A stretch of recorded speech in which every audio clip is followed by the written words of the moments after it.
find this car far more relaxing to drive off-road. Driving along with the mid-gate open in the back here. These two new four-wheel drive utes really show the evolution of what was once a very humble and simple vehicle, but today they're nothing but, really, are they? They are nothing like they used to be. I'm sure that no hardcore tradie on the tool still is going to be looking at one of these. Not 100% sure, but fairly certain that that's not their market. No. The market that these are for is really that family unit, and the family unit that wants to hit the road. Yeah, absolutely. And the adventurous buyer as well. So we've got the Kia Tasman, which is a very new option in the ute segment. But what is even newer is the MG U9. This is brand new into Australia, and we're putting these two utes head to head. We're living out of them in the bush for a couple of days, going on a bit of an adventure to see which is best. We've got the top spec U9 Explore Pro in this comparison, which has a price tag of $60,990 drive away. Now this range starts at $52,990 drive away for the entry-level Explore trim, but we do get a lot of standard kit for the extra asking price in this case. There's twin 12.3-inch screens on the inside, along with leather seat trimming. There's heating and ventilation for both front seats and massaging and memory for the driver. There's a panoramic sunroof, 360-degree camera and a digital rear view mirror. There's also a spray-in tub liner, trick integrated step into the dampened tailgate, side steps, LED lighting all round and 20-inch alloy wheels. Explore Pro also gets locking front and rear differentials, along with a range of off-road driving modes, including crawl control. We've also got the Trick SmartGate option ticked in this test vehicle as well, which is essentially a folding rear bulkhead behind the rear seat with electric glass, and that comes with a price of $5,490. The Kia Tasman we have here lines up close on price with the U9 when you include options, but it cannot match it as a top spec offering. This is X-Line, one down from the top in the Tasman lineup, and it's got an asking price of $67,990 drive away. This spec gets faux leather interior trimming, heated front seats and electric adjustment, but for the driver only. There's no sunroof in this spec, but we do get a fairly tricky slide and recline feature in this X-Line, and that gives you a bit of extra comfort in that second row. The inside also gets twin 12.3-inch displays and twin wireless charging pads, while exterior features include projector-style LED headlights, a 360-degree camera system, integrated side steps, and a small storage hatch built into one of the rear fenders.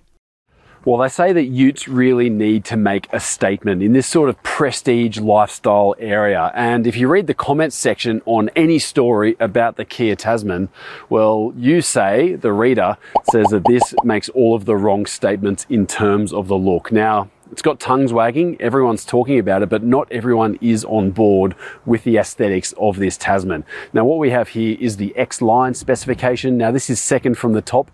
X Pro does look a little bit better in my opinion, thanks to better wheels and tyres, but also you can get body coloured flares here instead of these big black slabs on the side.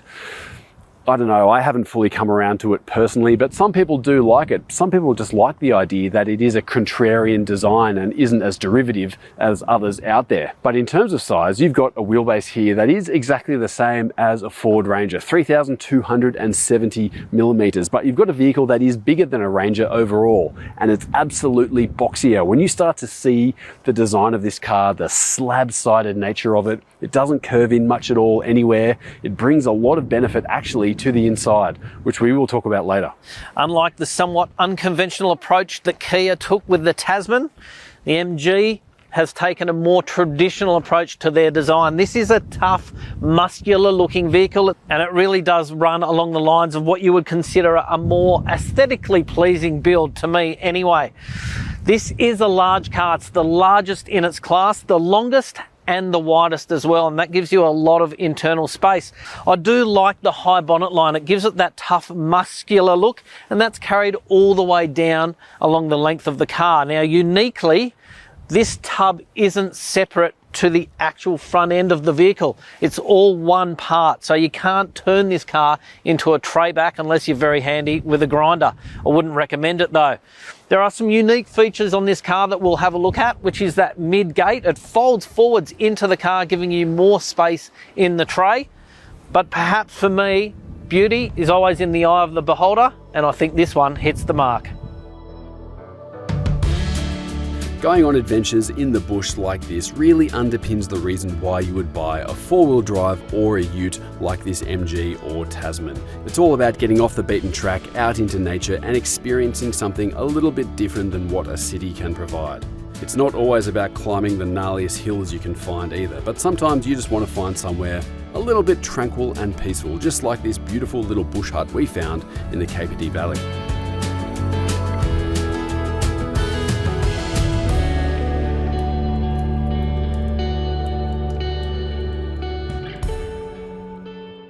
When I talk about the evolution of the four-wheel drive ute, you can definitely see it from the outside, but I think it's something that is really told mostly on the inside. And this Kia Tasman is a real big step in that evolution, I think. In terms of the layout and design, this just looks and feels very modern, but it's also very comfortable as well for a ute. There's a lot of features going on here, and practicality is pretty good at the same time as well. So in this X-Line model, I've got nice seats here. They've got electric adjustment for the driver. I've got heating as well.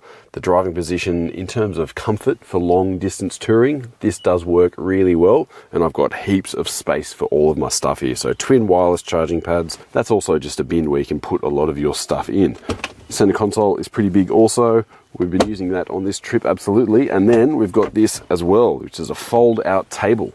Pretty cool feature, not something I've seen before, but I haven't used it yet, to be honest with you. So, you know, maybe if you're working from the road or something like that, you can put your laptop on there. But in this trip so far, we haven't actually used that. But anyway, it's there. On top of your regular glove box, you've got another little one here. And I've found storage like this is really handy, which you need to put a few little bits and bobs away when you're driving on the road. If you've got kids especially, you can put baby wipes in there or a spare nappy or something like that.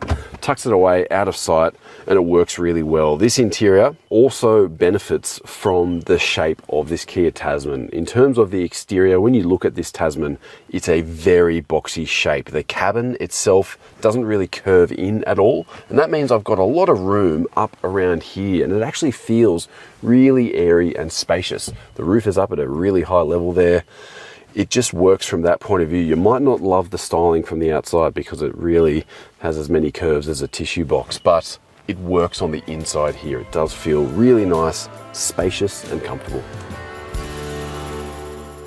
I'm sitting inside the MG U9 and I'm getting Chevy Silverado vibes in here personally. This car is obviously less than half the price of a big American truck, but I am getting a few things around this center console and just the size of the vehicle and the design as well. You're getting a lot of vehicle and a lot of kit for your money, but in terms of quality, it does all feel pretty good, I think. You've got a big center console here, lots of storage in here. This thing slides forward and backwards.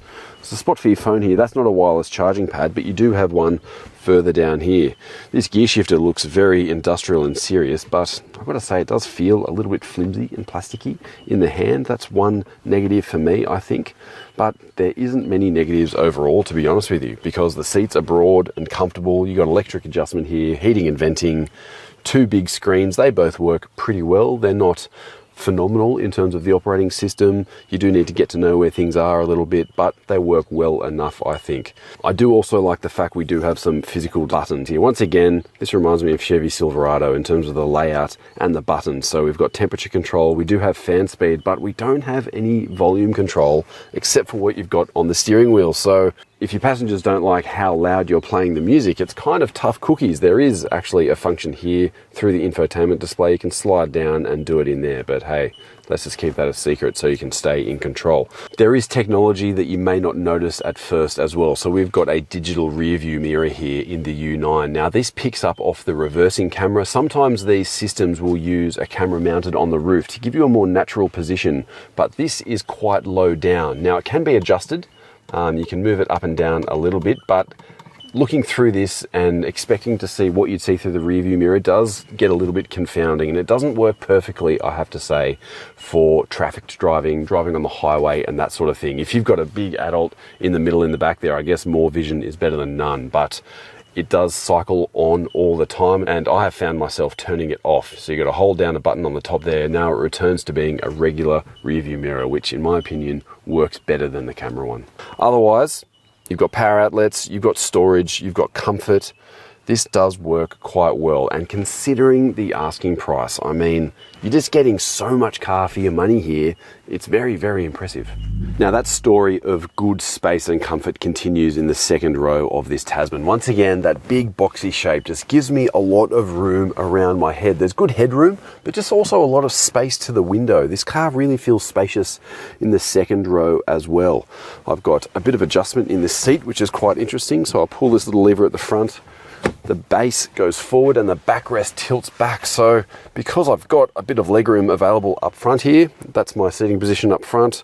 I'm around 1.8 meters tall. I do have a bit of leftover legroom there. That's not normally a common thing for utes, but like the MG U9, this is a big rig, so you've got more interior space. It's very comfortable. I've got good amenities here. These zippered bags are interesting. If you've got kids in the back, you can probably put a bit of colouring in or switches or something like that in there, out of sight and a little bit tidier, which does work. I've got power outlets. This is good. And I almost forgot to talk about, actually, underneath these seats is really handy storage space, which is a good thing to have as well. On a long road trip, if you're going off-road and camping, you can put a first aid kit in there, a bit of recovery gear, something like that works really well. So once again, the way this ute evolves, it's more of a lifestyle choice now. It's a family car, and this actually genuinely does work as a family car. Now, out of the two utes in this comparison, the U9 is the biggest. I mean, the Tasman, you can just see it over there, is a big ute by regular standards, but this really takes things to the next level. And as you can see, legroom, space, well, I've got bucket loads here. That's my driving position up front as usual, and I've got so much legroom on offer here. And I'm noticing that the seating position is quite high as well. So visibility is good, although headroom is maybe not as good as you might expect. We've got a bit of a sunroof dip here, so your head has to go into this area in the back, but if I was a bit taller, I might be rubbing my head against the roof a little bit, but for me, it's not too bad at the moment. Now, the seating position isn't as comfortable as what you get in the Tasman. I don't think there is as much rake in the backrest, and this cushion is a little bit short as well. I do have a bit of toe room, I suppose, and this floor is nice and flat, so there's plenty of room going on, and I obviously don't get that nice handy function of being able to lean back like I do in the Tasman. So I think this wins on space overall. The Tasman might be a little bit more comfortable, and of course the Tasman's got all that really cool under seat storage, but this thing really takes things to the next level with this mid-gate option that we have here. But otherwise, I mean, once again, this is kind of like a big American truck on a budget in terms of the amount of space you are getting for a ute. Now, there is a reason that people are buying utes in their droves, and primarily it's the storage space that you get along with it. These tubs are enormous, and this one on the MG U9 is no exception. It does, I can tell you, fit a pallet in there, and I'm not sure that anyone will actually be doing that. Aside from that, it has a few nifty features. Firstly, it's a little bit clunky. You have a bar type feature. Doesn't have a cup holder, but nifty if you're watching a football game. But beyond that,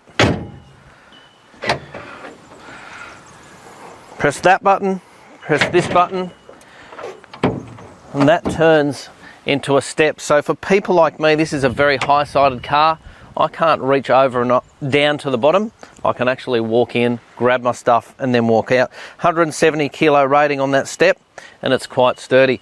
Inside, you've got a spray-in liner, and it's very slippery, so you can slide boxes in very easily. It won't be too difficult to do that. You've got 4 tie-down points, 1 in each corner, and also a slide system inside the tray itself, so you can move those tie-down points, making sure that none of your stuff goes flying out while you're on holidays. There are 2 lights just above the tray shining into it, making it very easy to see your things at night time. And I also like the feature, you got that mid-gate which folds down into the car. Now, if you had a canopy on here, which may come down the track, that actually makes that space a little bit more usable. That folds in, giving you more space in the tray. Now, this whole assembly, it's kind of heavy, and you really do need to slam that, but I do like that feature for people like me, short-statured, who can't reach into the tub. Now, the Kia Tasman tub is a little bit more traditional. That is a separate tub. So if you do want to put a tray on the back of this car, you can actually do that if you wish to. Access, you can see there's no step built into this tailgate, but there is a step there and a step either side. So there is still access to reach up and over, although not as simple. Tailgate folds down like so. You've got a tub liner as opposed to a spray-in liner, and that's still slippery enough to slide your boxes in and out. And there are some nifty features inside this tub. So you've got 2 lights inside the tub itself. You've got a tie down point in each corner, and it's shaped like a boat cleat. So if you're using rope, you can actually probably tie off to that very easily. You've also got a 240 plug. It's a 15 amp plug in this corner here. Now that gives you power obviously when you're camping, and it's a very handy feature and something that I think most people are looking for these days when they're looking for a ute. You've also got that sliding tie down mechanism. That's a little bit more recessed, so it's a little bit more out of the way. I do like that, but again, you can move it up and down depending on what you're putting inside the tub. I do like this tub. It's a little bit more accessible for me from the side. Certainly it's not as deep, or the sides aren't as high. More traditional approach, but certainly no less usable. Now with this optional tailgate in the U9, you do have some cool tricks. Firstly, these seat bases can pop up and out of the way, and that allows you to drop the backrest down. And you've got actually a pretty handy load space here if you don't want to trash your seats fully. But the tricks don't stop there. We've got some rear glass which pops down. That's on its own little button here, which is pretty cool. But there's one more button, which is even more crazy, because press that, the glass disappears, that whole latch actually comes down. So now we've got the cab opening up into the tray in the back. It's pretty cool, but I'm not sure what I would actually use it for. It's not a flat space all the way through, so you can't run a mattress or something like that if you need to. So I tried it out last night with my swag and an air mattress, and because you've got this big drop off into the tray, you can't actually use this space at all. So you've got the cabin open. I mean, if it rained, this would fill up with water pretty quickly, but I was effectively just sleeping in the tray last night, so it didn't work from that point of view. I'm thinking about loading long pieces of wood into here. Maybe that works. I mean, a roof rack would do that as well. I think the only thing really is so you can drive it around like it's open. So let's give it a try. Now I'm driving along with the mid-gate open in the back here, so there is no separation between the tray and the cabin, and you can probably hear a bit of the noise of stuff rattling around in the back there. My first concern actually is just around dust. Generally speaking, you can get a lot of dust enter the back of a ute while you're driving along dirty roads, dusty roads like we are now, and that dust is going to eventually come into the cabin on dusty drives. So maybe beach driving on the blacktop, it's less of an issue. But another problem here that I have is in the event of a crash, if you've actually got stuff in that tray, you'll have to actually secure it all down before you do this to be a little bit more safe, because if something happens here and I've got all that stuff in the back, it might end up in my lap, which is, let's say, not what you would want in the event of a crash. But hey, it's a cool feature. It's there. It does something that I don't see happen very often in the ute space. You could argue that the Deepal EOS 7 has something similar, but otherwise, nothing else really comes close to this. In terms of outright off-road capability, the Kia Tasman feels a little bit more at home on some of the bush tracks we were driving. It's worth saying, having a lot of interior space in the case of the U9 certainly does have its advantages, but don't forget about the compromises at the same time. However, having locking differentials does go a long way to help this MG feel actually quite capable and confident off-road. Ground clearance is holistically a lot better than you might expect on first impressions, and I've got to say that independent rear suspension worked quite well at the same time. We've got a pretty big wheelbase here in the U9. You've got 3,300 millimeters between the front and rear wheels, so the belly does get an occasional rub. And those 20-inch wheels and tyres could probably be improved from an off-road traction point of view. But once we put this car to the test with the diff locks engaged, it really didn't put much of a foot wrong. In terms of powertrain, the MG U9 has a 2.5-litre turbocharged 4-cylinder diesel engine, which has 160 kilowatts and 520 newton meters, and that runs through an 8-speed automatic transmission. Having independent rear suspension for a four-wheel drive ute is quite an odd thing. And when you crawl underneath this MG U9 and have a look at the components, it is quite a sophisticated setup, and it's definitely more sophisticated than the leaf springs and a live axle that you commonly get. And that's what the Kia Tasman has as well. And this thing does drive a little bit differently to most other utes, and that's because of the suspension. We do have pretty good body control here. We do have nice bump absorption. But also just the size of this car. The big wheelbase means it just tends to soak things up and not transmit as much wallow or body movement as other smaller utes might. So it does feel pretty plush, nice and soft. Although while we have been driving on some dirt roads, hitting some potholes, I've noticed some big bottoming out at the rear of this car. It's not fully loaded with stuff either, so it's a little bit of a concern for me. If you're going to put more stuff or heavier stuff in the tray, it almost feels like they forgot to put bump stops in the back. It does hit quite hard sometimes, so that's a little bit of a worry for me, especially if you're looking to do a lot of dirt road driving where you're going to be encountering potholes mid-corner, not expecting them and that sort of thing. This 2.5 litre turbo diesel engine, it's more powerful and torquier on paper than the Tasman, but I think straight line performance, this probably feels just a little bit lazier. Once again, the size of this car plays into that. It's more about the torque than the power. Gets along pretty well though. And it's got an 8-speed automatic transmission from ZF, which, to be honest with you, isn't up to ZF's normal standards. And that is really the gold standard in terms of how smooth and easy and predictable a automatic gearbox can be. This does shunt and bounce around from time to time, so it's not as good. And I've got to say, the Kia Tasman, it's got an 8-speed transmission stolen out of the Stinger sedan, which isn't around anymore. The gearbox in the Stinger and the Tasman is a little bit better than the one that we have here. So overall, this MG U9 is quite good. It's different to your regular four-wheel drive ute, and it really is aiming itself towards someone who doesn't need a rough and tumble workhorse. They want something that is a bit more smooth, a little bit more sophisticated in terms of the way this car rides and steers, but obviously something big and luxurious. It does all that quite well, and it doesn't have any electrification here. Good old-fashioned turbo diesel power, which is nice and lazy. So all in all, the way it comes together is quite good. Just don't expect excellent loaded performance, especially on rough roads, because you might be surprised by the sorts of thuds and clunks that you get. Kia Tasman is powered by a 2.2 litre turbocharged 4-cylinder diesel engine, and it's got 154 kilowatts and 440 newton meters. Like the MG, this runs through an 8-speed automatic transmission. I've really enjoyed driving the Kia Tasman. I really do like it. It's a little bit more jumpy, jittery, but that's due to the leaf spring suspension in comparison to the MG, which has independent coils. But all in all, it's a wonderful car to drive. I've got a heated seat, and that really does add to the enjoyment inside the cabin. And the visibility is excellent. There's one thing that I would say is that I wouldn't mind a larger mirror.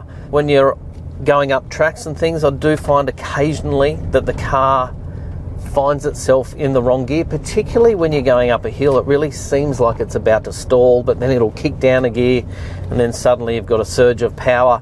And that's the only thing I've really noticed, but generally very composed on gravel roads and dirt roads, and particularly on tracks as well.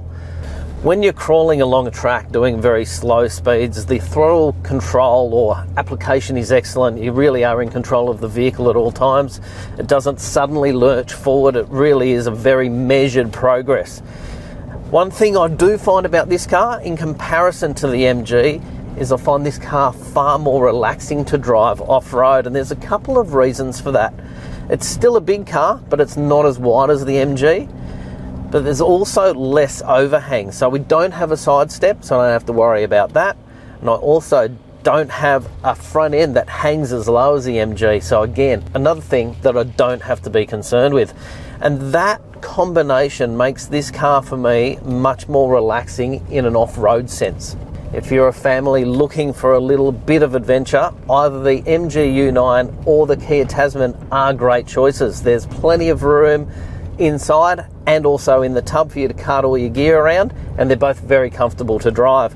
But for me, the Kia Tasman is my personal preference. It's much easier to handle on the off-road tracks. I wonder if Sam thinks the same.